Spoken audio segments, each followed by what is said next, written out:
Good morning, and please welcome to the stage Cye Williams of United Airlines.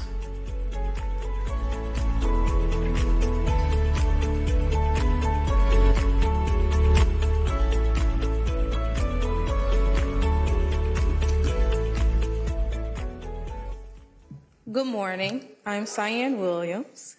I've been an apprentice project manager at United Airlines since May 2023. I can say this has been a dream come true and better than I could have imagined.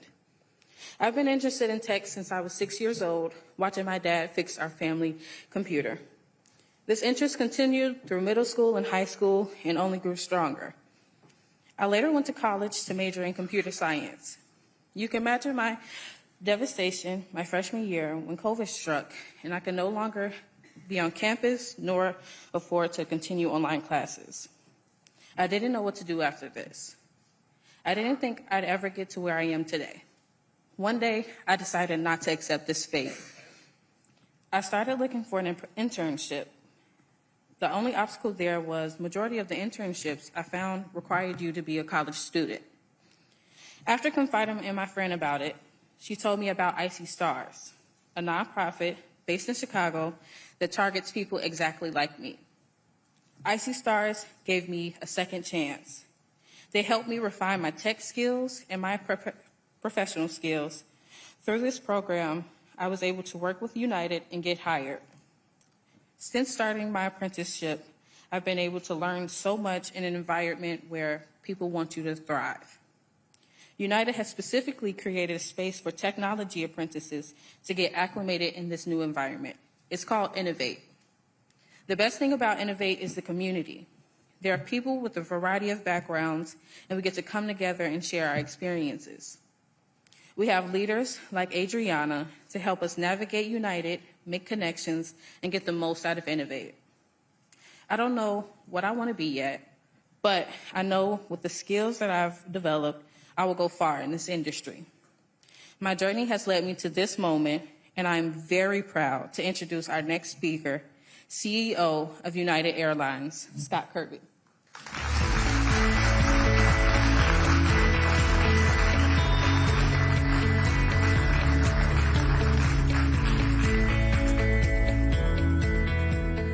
Well, thank you, Cye. Wasn't she great?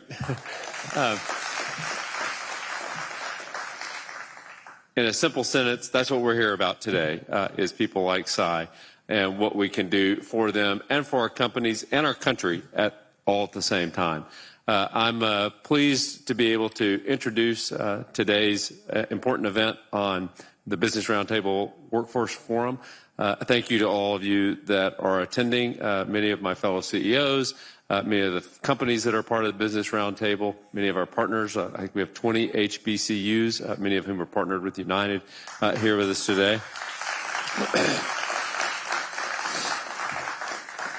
But this is a really important topic for all of us to talk about. And it's impossible to pick up the newspaper and read without reading about the challenges that are happening across the country in workforce. And that impacts us not just because of our needs as businesses to find people that are qualified to hire and to have good people working at our companies, but it's a much broader impact. And it's that role, actually, that's even more inspirational to me about what we can do if we work on this together. And that's about creating a country that really does give equal opportunity to everyone, where everyone grows up knowing they have the chance to live the American dream and to make something of themselves, where it is a country where there's equal opportunity for all. And to me, workforce development is about giving people the right skills. It's about all the things that we're doing to give them the right training and apprenticeship programs and all the things that we can do to help our companies.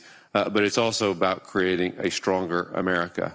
And that is what is particularly exciting to me and one of the reasons I'm passionate about the kinds of things that we're doing collectively in this country. And, you know, this can only work if there is a partnership between private and public. And people use those words a lot, but this is one of those where companies have to do their part, but we can only really do our part if we have the right policy support here from Washington, D.C. To make these programs really big and really effective. And I'll start on the company side because so many of us as companies are doing things that really are great and are inspirational and that are helping our businesses. At United Airlines, I'll brag on United since I'm up here, and I like to talk about it. We've got a number of programs. You just heard from Cye, who's part of what we call our Innovate program, where we take people and we take them from all kinds of backgrounds. We give them training, we give them apprenticeship programs, internships, where they can learn and have the chance to get on the first rung of the ladder to management jobs and careers at United Airlines or wherever they wind up. We have two other programs called Calibrate and Aviate. Aviate was one of the first ones. We're the only airline that I know of in the world that has our own training academy. It's out in Goodyear, Arizona. We take 500 students a year.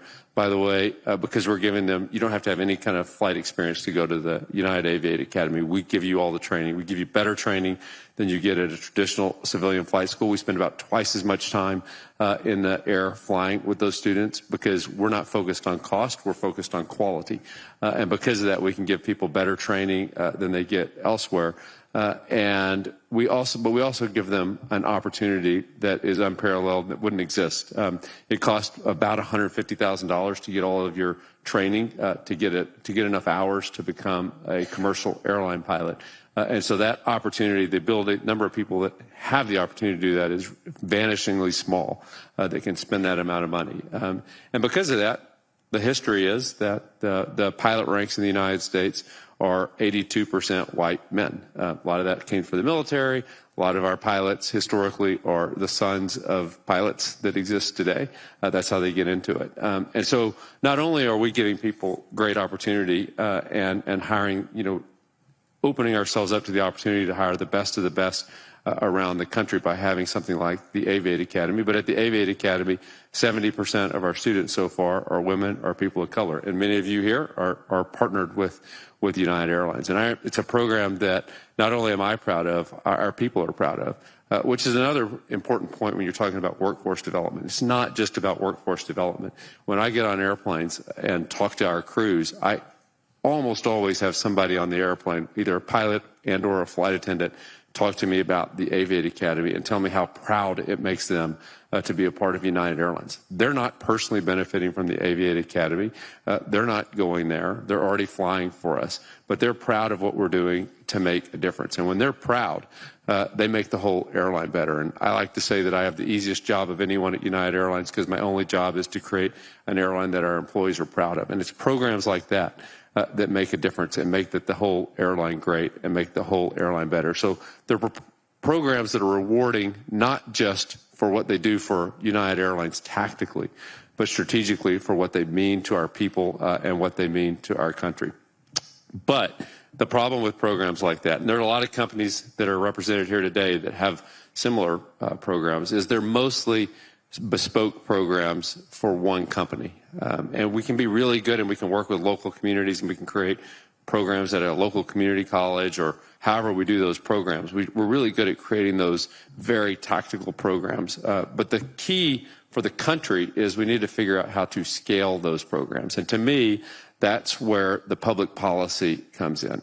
We need public policy that can help us scale those programs up so that there's not just a handful of inspirational examples around the country that everyone points to, but that it's easy for someone like Cye to be in a program that has the right kind of policy support from Washington to create programs that there's not just hundreds of students that go through those, but thousands and tens of thousands.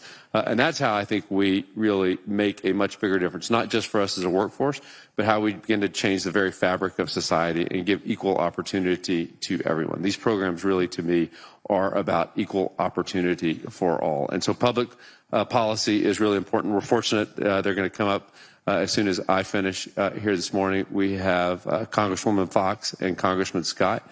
They on each side of the aisle, but this, education and workforce is the kind of thing that typically is much more bipartisan. There was the WIOA extension passed through their committee with only one no vote in the entire committee. But here in Washington, even though there's bipartisan agreement on things like workforce development, although I don't really understand the complexities of Washington, they seem irrational to me.